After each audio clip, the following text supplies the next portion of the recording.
Hello everyone, welcome to Parliament SEO YouTube channel.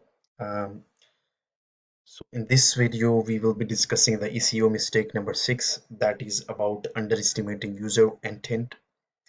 So remember, user intent is very important when you are trying to optimize a page. So for example, someone is searching for apple fruit and your page is offering content around the brand Apple, then this could mean very different results and very different intentions from users perspective. So Google, over the time, Google has been very smart about understanding the user intent, specifically when you are searching for something. That's why for most of the queries, when you search something in Google, you just read the first three results and your purpose is fulfilled. Why is so? Have you ever asked yourself why is this like that? It's because Google has worked around it quite rigorously. So they know what you're searching for when you like, what do you mean when you search for something? Do you mean the fruit apple or the brand apple? So the main purpose of this example was uh, it's really important to understand the user intent behind a keyword or a query and then answer that query in your content, because if you're writing for users, then Google is more, or Google or any other search engine is more likely to give you more ranking opportunity than your competitors, because it's all about users.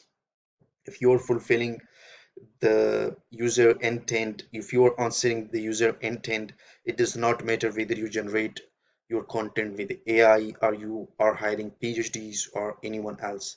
So user, you should be writing users driven content, like the content that users are searching for and the kind of content that users are liking. So for example, you are trying to rank for coffee grinders under $300. So what you need to do is you need to put this in Google and see what other pages are doing. If they are putting a listicle of 10 coffee grinders that have got very positive reviews from users, and then these 10 coffee grinders, the content that is ranking is listicles. By listicles I mean they have reviewed 10 coffee grinders that are priced under $300 and they are very good as well.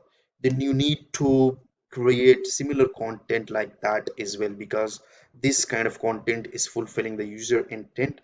But now the next question is, how am I going to stand out if I'm doing something like the websites they are already doing? So what you could stand out in different ways, like you could put 10 coffee grinders in the listicle that you have personally tried as well.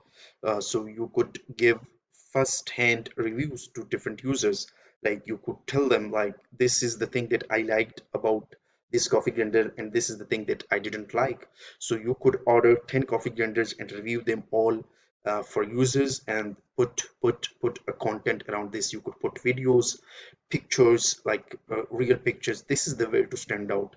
Standing out does not mean doing the same thing or just like them. In a similar case, it does not mean using a whole different format for your content. You could use a similar format like your competitors are using, but the content that you're writing, the formats that you're using, that you could enrich them with different types of content, like using some videos, infographics, things like that that users would like. So thinking about user intent, there are three types of intents when someone searches for something. We are users of search engine as well. Like think of yourself. How many Google searches have you done in the past week? And so, for example, if I think of myself as well, I have searched for some products.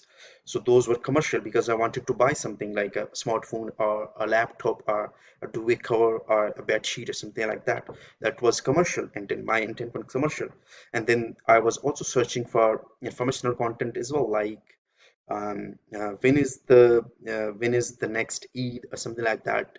And then there are navigational content, navigational queries as well. Like if you know the website, you just navigate to the website. For example, I know the brand Perliman.